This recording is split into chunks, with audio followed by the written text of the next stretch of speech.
Bom, gente, bem-vindo para mais essa aula. Hoje a gente vai falar sobre a teoria de biogeografia de ilhas. Essa teoria ela foi proposta em 1967 por dois pesquisadores, o Robert MacArthur e o Edward Wilson. Essa teoria, apesar de ter sido proposta há bastante tempo, lá na década de 60, ela ainda é bem influente na ecologia, porque ela explica dois padrões que são muito interessantes, que é o aumento do número de espécies com o tamanho da área, com a área geográfica, e também a diminuição do número de espécies com isolamento geográfico, ou seja, por que ilhas oceânicas, por exemplo, isoladas, têm menos espécies que ilhas mais próximas do continente. E ela não só explica esses dois padrões, ela explica utilizando mecanismos ecológicos. Então ela dá ideias de quais processos ecológicos poderiam gerar esses padrões. Então vamos lá para ver como é que funciona melhor essa teoria? Bom, a teoria de biogeografia de ilhas, ela tenta explicar dois padrões que são extremamente populares na ecologia, bem conspícuos, ocorrem em diversos locais, tanto em áreas terrestres, marinhas, organismos aquáticos ou terrestres, nós temos animais, plantas, todos eles têm alguns padrões comuns. O primeiro padrão que é muito comum, e a teoria de biogeografia de ilhas tenta dar uma resposta do porquê esse padrão ocorre, é a relação espécie-área. O que é essa relação? A relação espécie-área nada mais é do que o aumento do número de espécies com o aumento da área geográfica, ou seja, se nós pegarmos fragmentos florestais maiores, ou se nós pegarmos ilhas maiores, ou pegarmos lagos maiores, os lagos, as ilhas, os continentes, os fragmentos florestais maiores sempre terão mais espécies do que os menores. E a teoria de biogeografia de ilhas tenta dar uma explicação de qual processo ecológico poderia estar gerando esse padrão. E o outro padrão é a diminuição da riqueza de espécies em áreas isoladas. Deixa eu aumentar um pouquinho aqui.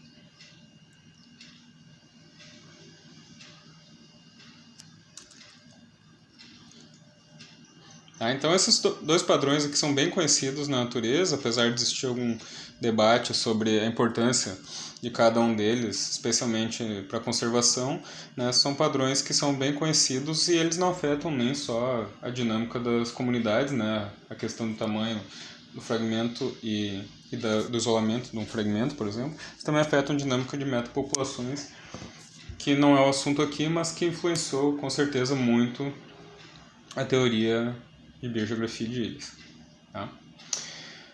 Bom, então eu não vou entrar em detalhes da relação espécie-área, para quem quiser, tem muitos recursos, quem quiser saber mais, tem muitos recursos na internet sobre a relação espécie-área, é algo bem importante dentro da ecologia, mas aqui eu vou somente sumarizar os processos associados com a teoria de biogeografia de ilhas, que causam essa relação espécie-área, o aumento do número de espécies com a área e a diminuição do número de espécies ou da riqueza com o isolamento das áreas. Bom, então o que diz a teoria de biogeografia de ilhas? Ela diz que as áreas mais próximas de um continente elas devem ter mais imigração, enquanto que as áreas maiores devem ter menor extinção. Então vamos começar, existem várias modificações dessa teoria, mas vamos começar na forma mais simples dessa teoria. Então vamos imaginar que nós temos um continente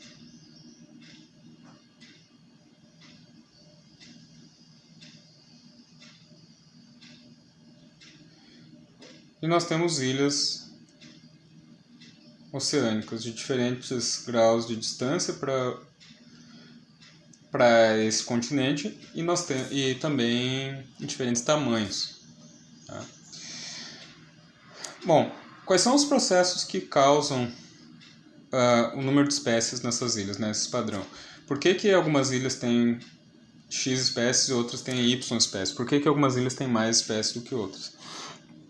Bom, se a gente pensar os processos que podem estar trazendo espécies para essas ilhas, nós temos dois processos principais pela teoria de biogeografia de ilhas. O primeiro é o processo de imigração, que é esse processo que traz espécies para a ilha.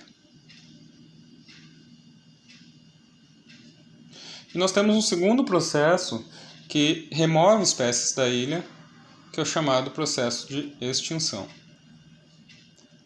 Tá? A teoria de biogeografia de ilhas, ela não fala quais são os mecanismos biológicos causadores de extinção, por exemplo, né? Então, pode ser porque as espécies perderam hábitats, pode ser porque as espécies competiram e excluíram competitivamente umas às outras, pode ser que aconteceu a extinção estocástica, né? A teoria de biogeografia de ilhas não traz nem uma explicação biológica, né? No mecanismo que é invocado nessa teoria, não tem nenhum mecanismo biológico por trás dessa extinção, só que eventualmente espécies são extintas.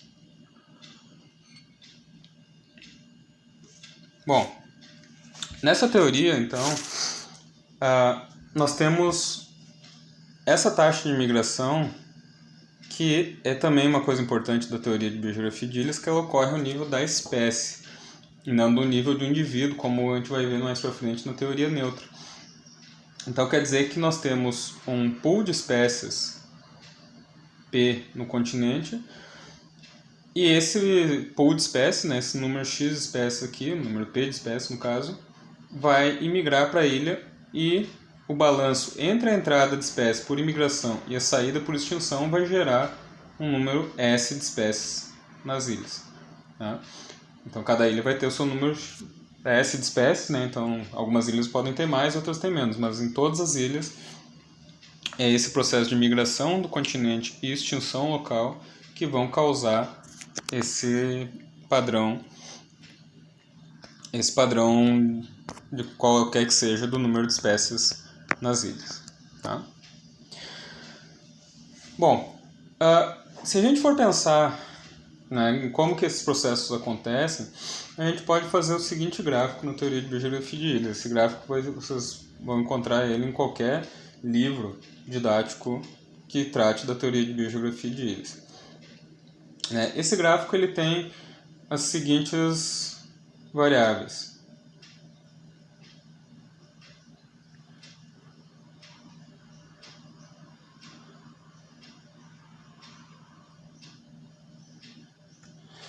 Esse gráfico ele traz a taxa de imigração no eixo Y, nós temos o número de espécies no eixo X e nós temos nesse terceiro eixo aqui, que alguns chamam de Z, a taxa de extinção.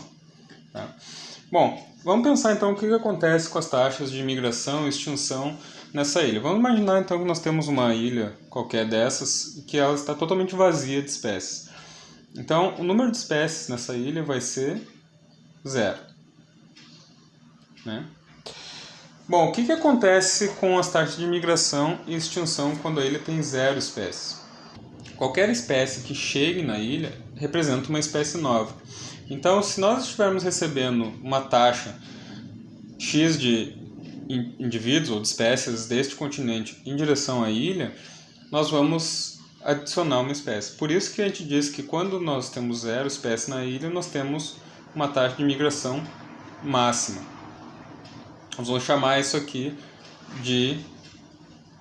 vamos chamar de lambda. A gente poderia dar qualquer nome para esse número. Né?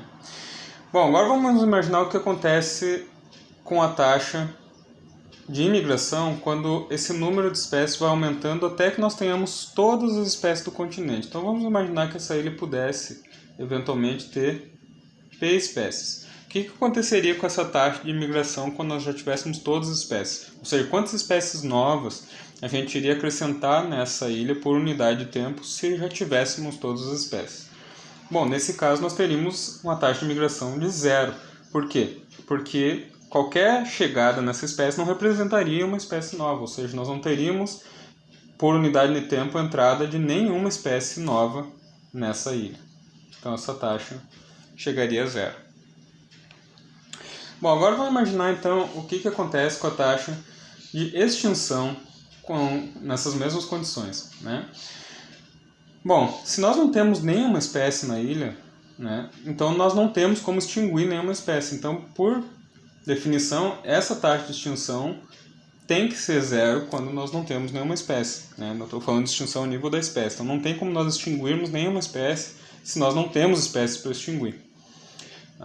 Já quando nós temos todas as espécies possíveis no continente, então essa taxa de extinção ela é máxima.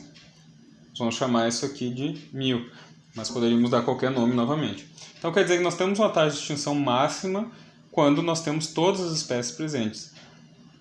E nós temos uma taxa de extinção mínima, que é 0, quando nenhuma espécie está presente.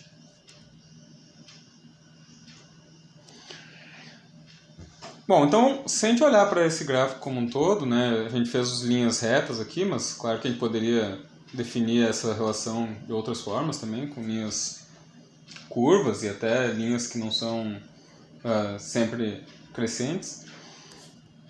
Mas se nós pensarmos, esses outros modelos existem, mas não mudam qualitativamente os resultados do modelo.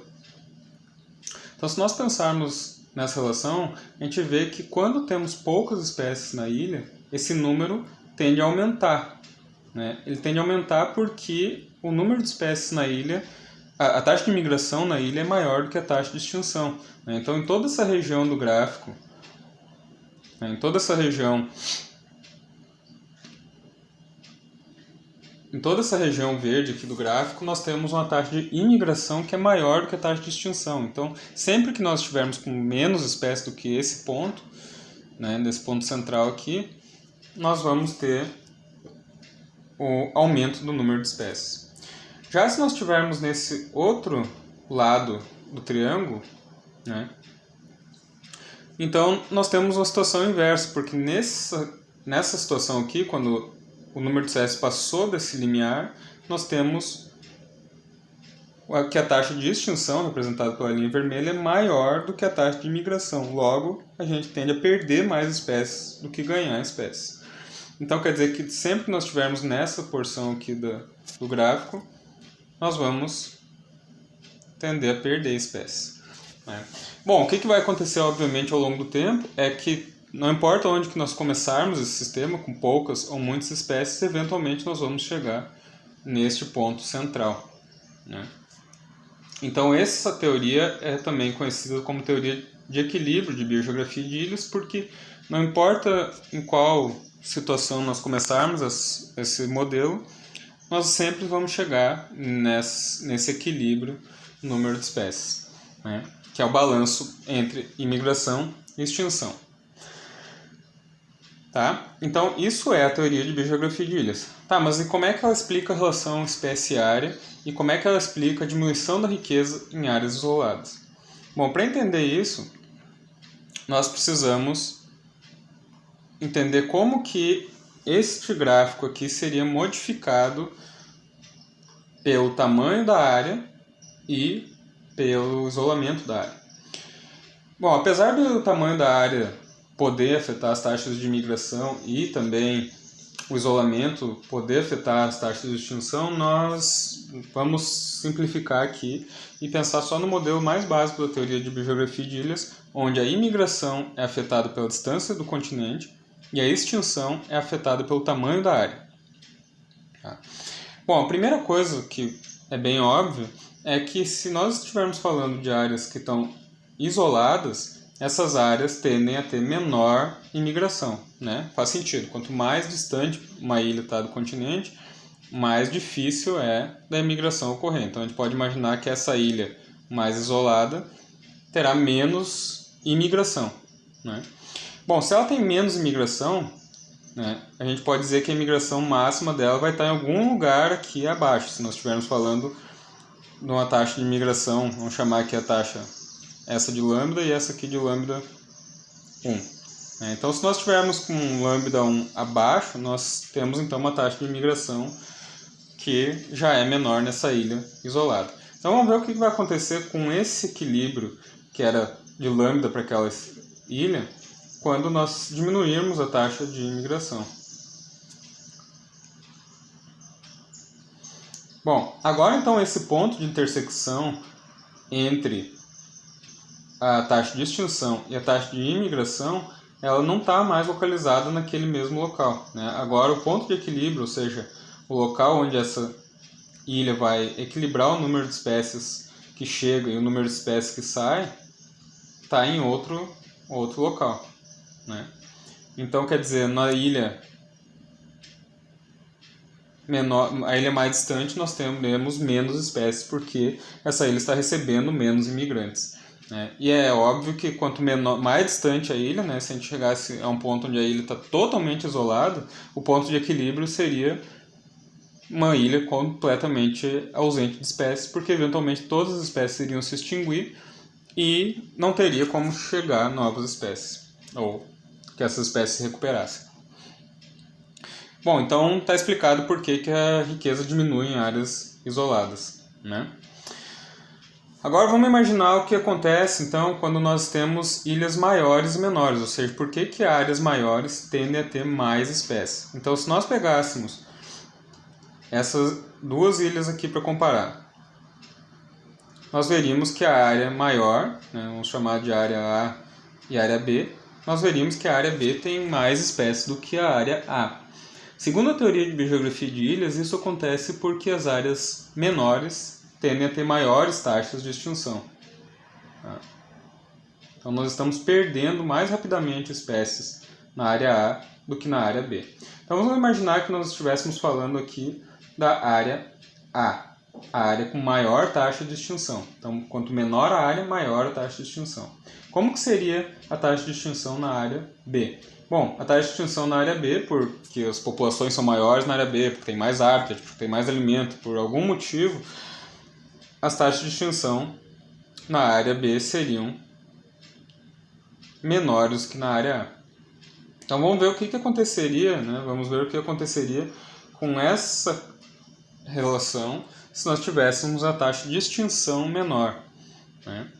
Mais uma vez, agora a gente veria que quanto menor a taxa de extinção, ou seja, para a área B, a gente veria que esse equilíbrio, né, no número de espécies estaria localizado